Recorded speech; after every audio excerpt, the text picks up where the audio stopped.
Man accused of sex crimes against a child. And after a relatively cold start across the area, fall-like temperatures building back in. We'll have a look at your forecast coming up. Plus, in a festive display of holiday spirit, Pittsburgh is set to welcome the season with a stunning 16-foot community tree. The 4 states' most watched news starts now. A Cherokee County, good afternoon, and welcome to KOAM News at Noon. I'm Caitlin O'Shaughnessy. A Cherokee County jury returned their verdict following the 4-day trial of a Baxter Springs man at the courthouse in Columbus this week. Jeremy Shroud, age 40, was found guilty on 3 counts of rape and 1 count of aggravated indecent liberties with a child.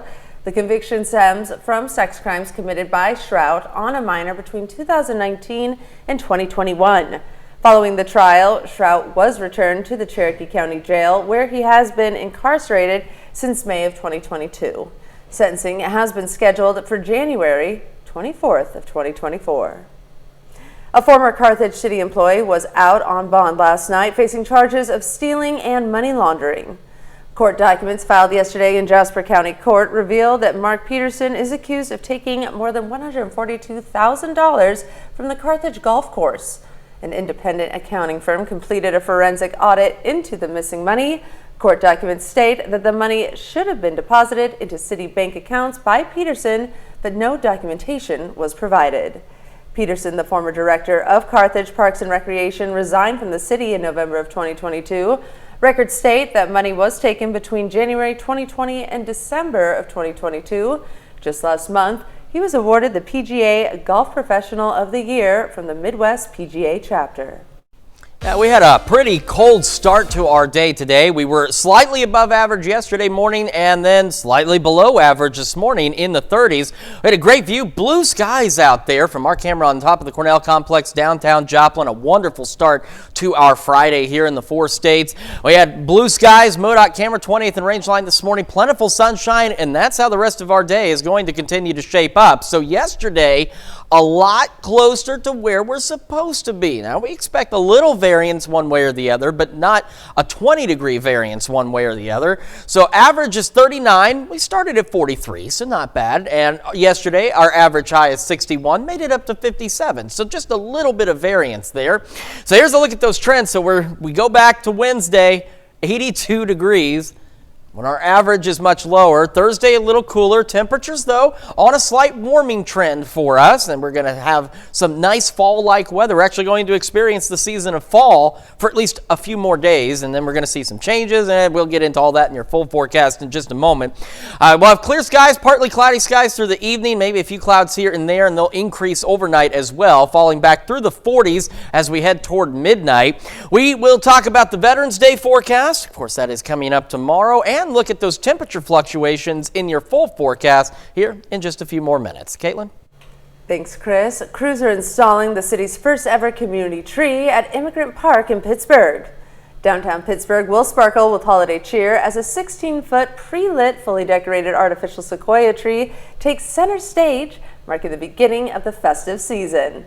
Thanks to private donations secured by the Community Foundation and collaboration with a Christmas tree company, the Community Tree Initiative aims to bring residents and visitors together for joyful celebrations in the heart of the city.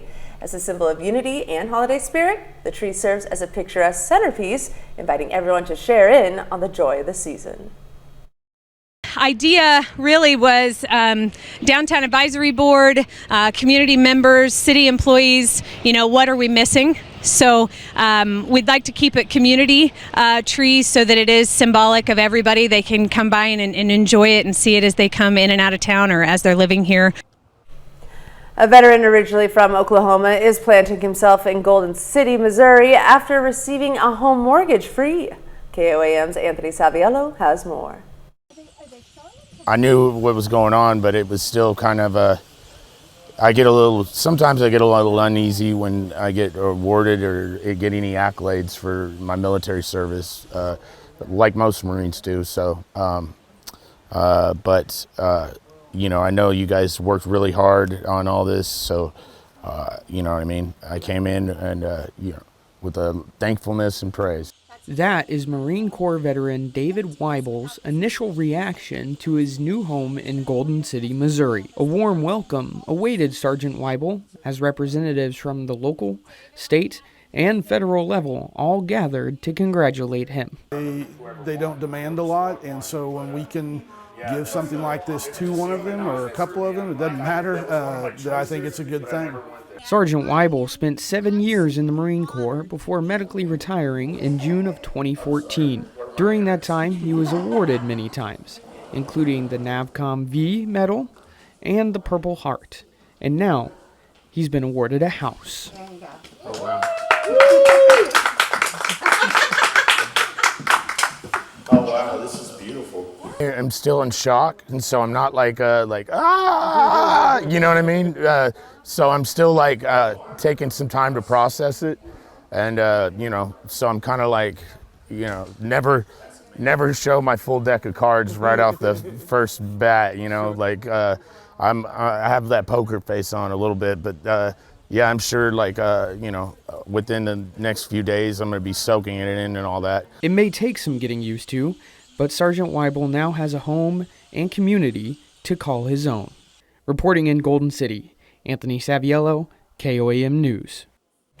That's a look at today's top stories and weather in the 4 states region. Up next on KOAM News at Noon, New York Congressman George Santos on the verge again of a potential expulsion.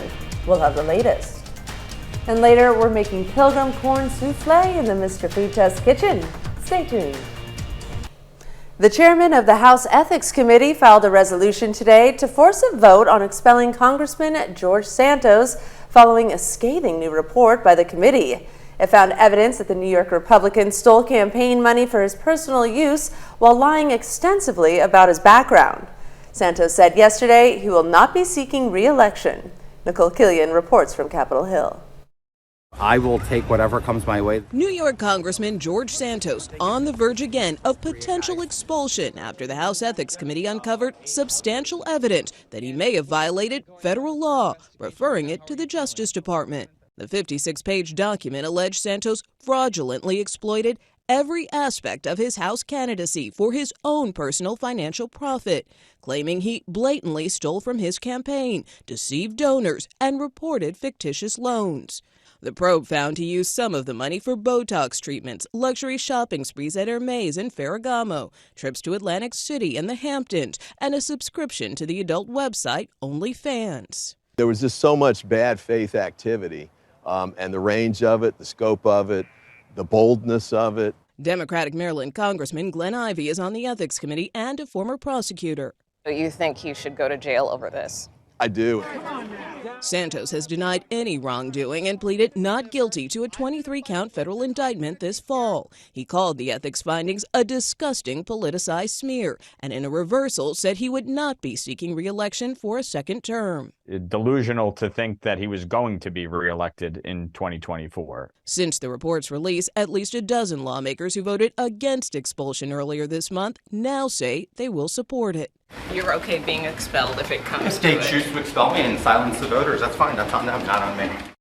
A spokesperson for Speaker Johnson called the report troubling. If Santos is voted out, he would be only the 6th member of Congress to ever be expelled. Santos says he plans a news conference at the end of the month. Nicole Killian, CBS News, Capitol Hill. Violence in Gaza could be expanding as Israel says its offensive against Hamas may move south, where most Palestinians have taken refuge.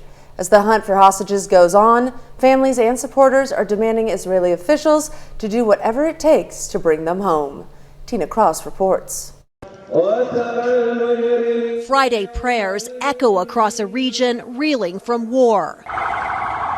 Israel's defense minister says the next stage of battle has begun, signaling Israel's offensive in the northern Gaza Strip may move south. That's where Palestinian mother Holud Jarbu is taking refuge and struggling to buy warm clothes for her kids as winter approaches.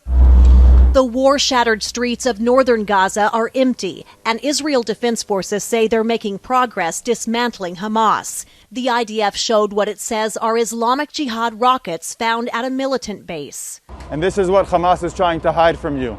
Israeli troops displayed weapons they say were found at the Al-Shifa hospital complex, which Israel and the U.S. believe Hamas used as a command center. RPGs, AK-47s, we see handcuffs. Other hospitals in Gaza are barely functioning, floors filled with patients, many very young. These are innocent children, this Palestinian man says. They're targeting children who didn't do anything wrong. While in the Israeli city of Modi'in, a heartbroken mother buries her 19-year-old daughter, IDF soldier Noah Marciano, who was found dead in Gaza this week alongside another hostage. As protests go on, Israel's government says it's closer than ever before on a possible deal to bring other captives home. Tina Kraus, CBS News, London. The World Health Organization is calling for a regular flow of patients to be allowed out of Gaza for treatment in Egypt to relieve the pressure on overwhelmed hospitals. Still to come on KOAM News at Noon.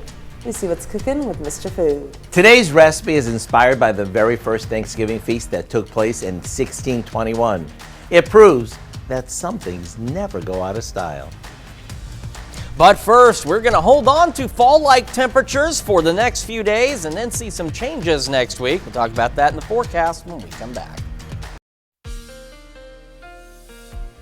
Welcome back to the KOAM News at Noon. So we did have ourselves a cold start to the day, just a little below average, but still 30s. That is cold. But yesterday morning, we had a slightly above average start, so I guess Mother Nature decided to balance things out. Skywatch Storm Tracker not showing us much out there. We had clouds from yesterday. They moved well off to our east and will continue to do so. As we zoom this sucker out, you can see all the clouds, all that activity pushing off to the east, and we've got nothing but clear skies back behind that. But we're going to start to see some changes, at least in terms of cloud cover and in terms of temperatures. And just real quick, so this morning we were about 15 degrees colder than we were yesterday morning. Yesterday morning we were 20 degrees colder than the morning before that. So we're talking an almost 40-degree drop in morning temperatures in the last 2 days from that cold front. So it's put us back to where we should be, but it was a big change across the area. MoDOT camera this morning showing us blue skies, plentiful sunshine out there, looking great as folks get their Friday underway.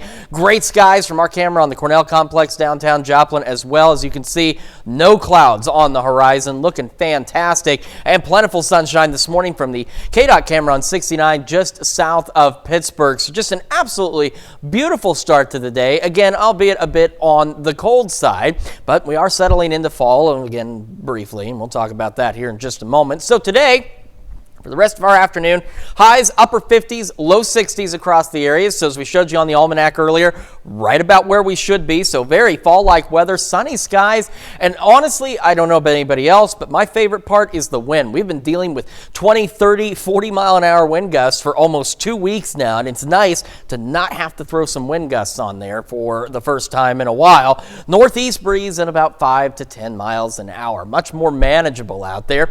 Overnight lows tonight, we're talking upper 30s and into the low 40s across the area. So again, as you saw in the almanac earlier, right about where we should be. So it's chilly compared to what we were used to, but right where we should be. Partly cloudy skies, increasing clouds though as we head toward early tomorrow morning. East breeze at about 5 to 10 miles an hour. As we head into our Veterans Day, we are looking to be about average again, 60 degrees, mostly cloudy skies. A stray sprinkle or two looks to be possible, but 98-99% of us should remain dry. So don't stop any of your plans if you're celebrating veterans or remembering veterans. Just be prepared for a stray sprinkle. Otherwise, again, not bad. Southeast breeze at about 5 to 10 miles an hour. Now we go beyond that. Our Sunday, partly cloudy, again, relatively fall-like out there. Then we go into Monday and Tuesday and Wednesday, and really most of the first half of next week. We go upper 60s, pushing near 70s. That's going to put us again above average. Clouds return Tuesday, Wednesday, as does the wind, unfortunately, on Tuesday. Looking at some gusty winds out there. Then we get into Thursday. We have those shower chances. Shower chances continuing into Friday for us. But look at this big temperature drop. We're going to fall back below average again in the low to mid 50s as we head into our Friday.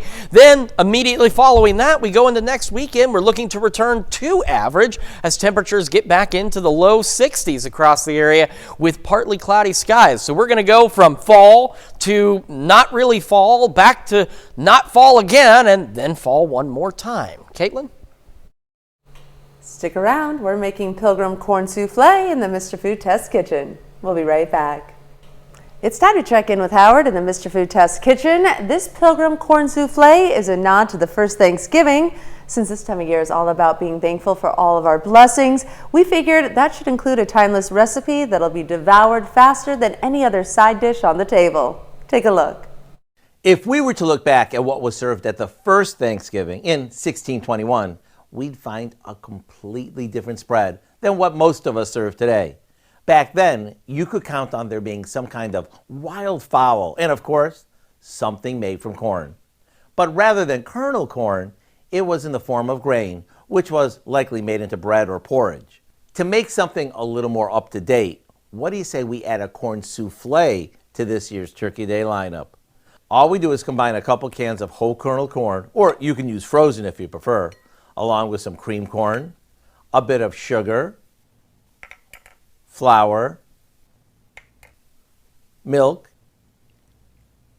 and a few beaten eggs. After mixing everything together, we pour it into a baking dish and pop it in the oven. This is a whole lot easier than what the Pilgrims had to do. Thanks to our supermarket shortcuts, we can throw this together in just minutes. When your souffle is all done and sitting next to all the other holiday go-alongs, get ready for lots of oohs and ahs. It's no wonder that a side dish like this has stood the test of time. To get this easy-peasy recipe for what we call Pilgrim corn souffle, check out our website. I'm Howard in the Mr. Food Test Kitchen, where today we found an updated classic way for you to say, ooh, it's so good.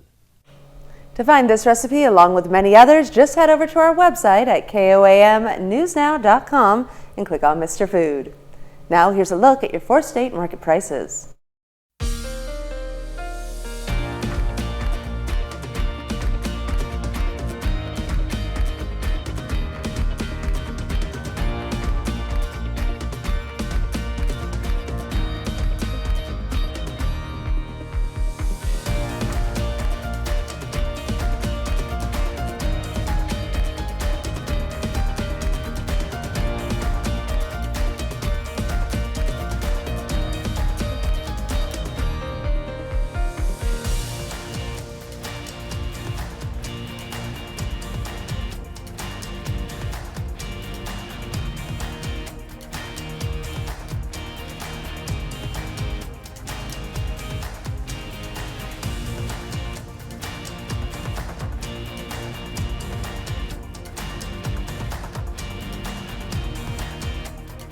All right, again, looking pretty good today. Upper 50s, low 60s for highs. Looking good for our Veterans Day. Mostly cloudy, maybe a sprinkle or two. Otherwise, not bad. 60, 63 Sunday, warmer Monday, Tuesday, Wednesday, breezy on Tuesday, and showers possible by next Thursday.